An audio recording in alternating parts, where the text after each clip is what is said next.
3.5 વર્ષ પૂર્વે ભાવનગર નજીકના બુદેલ ગામે આરોપીની માતાને ભગાડી જવાની દાજ રાખીને આરોપીએ યુવાનની કરેલી હત્યાના કેસમાં આજીવન કેદની સજા ફટકારી હતી। 3.5 વર્ષ પૂર્વે ભાવનગર નજીકના વર્તે તાબેના બુદેલ ગામે આરોપીની માતાને ભગાડી જનાર શખ્સ ઉપર આરોપીએ જીવલેણ હુમલો કરતા યુવાનનું મોત નીપજ્યું હતું। આ બનાવ હત્યામાં પરિણમ્યો હતો। આ બનાવની વર્તેજ પોલીસ મથકમાં હત્યા સહિતનો ગુનો નોંધાયો હતો।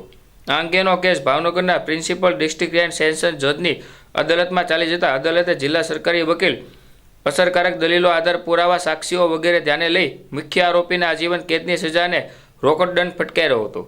જ્યારે સામા પક્ષે થયેલી મારામારીમાં સંડોવાયેલ એક મહિલા આરોપી પણ અદાલતે 2 વર્ષની સજા ફટકારી હતી। આ કામના ફરિયાદી નીતાબેન બુદાભાઈ મેરે પોતાના મરણ જનાર ભાઈ કાળુભાઈ રવજીભાઈ મકવાણાને આ કામના આરોપી કાનાભાઈ પોપટભાઈ રાઠોડના મમ્મી સાયદ ગીતાબેન વાવો પોપટભાઈ રાઠોડ ને 5 વર્ષ પહેલા એક દિવસ માટે ભગાડીને લઈ ગયેલ હોય, જેની દાજ રાખી આરોપીએ ફરિયાદીના ઘરે આવી ફરિયાદી તથા મરણ જનારને ગાળો દઈ ફરિયાદીના ભાઈ કાળુભાઈ રોજભાઈ મકવાણાને છાતીમાં છરીના 2 ઘા મારી જીવલેણ હુમલો કરતા ગંભીર રીતે ઘવાયેલા કાળુભાઈનું મોત નીપજ્યા આ મારામારીનો બનાવ હત્યામાં પરિણમ્યો હતો।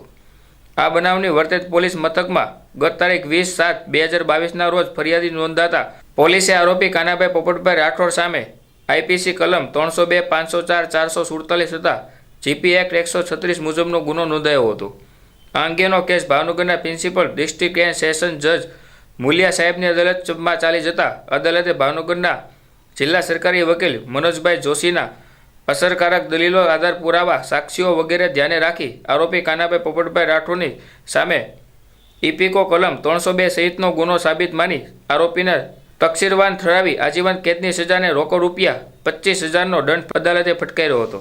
જ્યારે સામા પક્ષે મારામારી થતાં મરણ જનાર કાળુભાઈ તથા તેમના બહેન આરોપી નીતાબેન તથા નીતાબેનના સાસુ આરોપી કમુબેન પણ જુદી જુદી કલમો હેઠળ ગુનો નોંધાયો હતો। આ અંગેનો કેસ પણ ચાલી જતા ભાવનગરના પ્રિન્સિપલ ડિસ્ટ્રિક્ટ એન્ડ સેશન્સ જજ મુલિયા સાહેબની સરકારી વકીલોની દલીલો આધાર પુરાવા સાક્ષીઓ વગેરે ધ્યાને રાખી આ ગુનામાં સંડોવાયેલા આરોપી નીતાબેનને 2 વર્ષની કેદની સજાને રોકડ દંડ અદાલતે ફટકાર્યો હતો।